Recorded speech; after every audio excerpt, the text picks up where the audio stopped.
कभी सोचा है अगर आपका अपना भाई ही आपका हक छीन ले तो क्या होगा? जिसे आपने अपना खून समझा वही आपको सड़क पर ला दे। जिसके साथ आपने अपना बचपन बिताया वही धोखा दे दे, तो आप क्या करेंगे? लेकिन रुकिए, जो कहानी आज मैं आपको सुनाऊंगी वो सुनकर शायद आपकी रूह कांप जाएगी। क्योंकि जब इंसानों ने न्याय नहीं किया तब श्याम बाबा की अदालत लगी, और फिर जो हुआ उसे पूरा गांव आज तक नहीं भूल पाया। ये कहानी है एक छोटे से गांव की, जहां दो भाई रहते थे। बड़े भाई का नाम रमेश था और छोटे भाई का नाम सुरेश था। दोनों भाइयों में इतना प्यार था कि गांव वाले उनकी मिसाल दिया करते थे। एक साथ खेत में काम करना, हर मुश्किल में एक दूसरे का साथ देना। लेकिन कभी कभी इंसान का असली चेहरा तब सामने आता है जब उसके सामने पैसा और लालच आ जाता है। कुछ साल बाद उनके पिताजी का निधन हो गया। पिता ने जाते जाते एक बात कही थी, बेटा, मेरी जमीन और घर तुम दोनों बराबर बराबर बांट लेना। लेकिन पिता के जाने के बाद बड़े भाई रमेश के मन में धीरे धीरे लालच पैदा होने लगा। उसने सोचा, अगर सारी जमीन मेरे नाम हो जाए तो मैं गांव का सबसे अमीर आदमी बन सकता हूं। और फिर उसने एक ऐसी चाल चली जिसका अंदाजा सुरेश को बिल्कुल भी नहीं था। एक दिन रमेश सुरेश के पास आया और बोला, भाई, कुछ कागजों पर साइन करनी है। ये बस जमीन के बंटवारे की औपचारिकता है। और सुरेश ने बिना पढ़े साइन कर दिए, क्योंकि उसे अपने भाई पर पूरा भरोसा था। लेकिन कुछ दिनों बाद जब सच्चाई सामने आई तो सुरेश के पैरों तले जमीन खिसक गई। वे कागज जमीन के बंटवारे के नहीं, बल्कि पूरी जमीन रमेश के नाम करने के थे।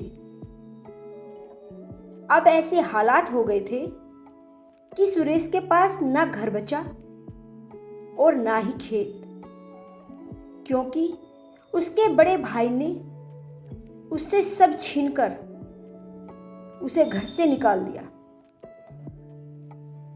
उस रात सुरेश गांव के मंदिर के बाहर बैठकर रो रहा था, और उसके मन में एक ही सवाल था, क्या सच में दुनिया में न्याय नाम की कोई चीज होती है? तभी उसके पास गांव के एक बुजुर्ग व्यक्ति आए और कहा, बेटा, इंसानों की अदालत में अंधेर हो सकता है, लेकिन श्याम बाबा की अदालत में कभी अंधेर नहीं होता। ये सुनकर सुरेश के मन में एक उम्मीद जगी और वो अपनी फरियाद लेकर खाटू श्याम के दरबार में जा पहुंचा। वहां उसने सिर झुकाकर रोते हुए बस एक ही बात कही, अगर मैं निर्दोष हूं तो मुझे न्याय जरूर दिलाना। और उसे बिल्कुल अंदाजा भी नहीं था कि बाबा उसकी पुकार इतनी जल्दी सुन लेंगे। कुछ ही दिनों बाद रमेश अचानक बीमार हो गया। डॉक्टर ने तरह तरह की दवाई दी, पर हालत बिगड़ती ही जा रही थी। कोई भी बीमारी समझ ही नहीं पा रहा था। फिर एक रात रमेश को सपने में श्याम बाबा दिखे। उन्होंने कहा, जिस भाई का हक तुमने छीना है उसे वापस कर दो, वरना तुम्हें शांति कभी नहीं मिलेगी। रमेश डर के मारे पसीना पसीना हो गया, क्योंकि उसके सामने श्याम बाबा थे। सुबह होते ही रमेश समझ गया कि ये उसके गलत कर्मों की सजा है, और वो तुरंत सुरेश के पास गया। पूरे गांव के सामने रोते हुए बोला, भाई मुझे माफ कर दे। मैंने लालच में आकर तेरा हक छीन लिया था। और रमेश ने सुरेश का हक वापस कर दिया। उसे समझ आ गया था कि ये न्याय श्याम बाबा का है। अगर कोई आपका भी हक छीन ले तो घबराइए मत, सच्चे दिल से श्याम बाबा को पुकारो, वो न्याय अवश्य करेंगे।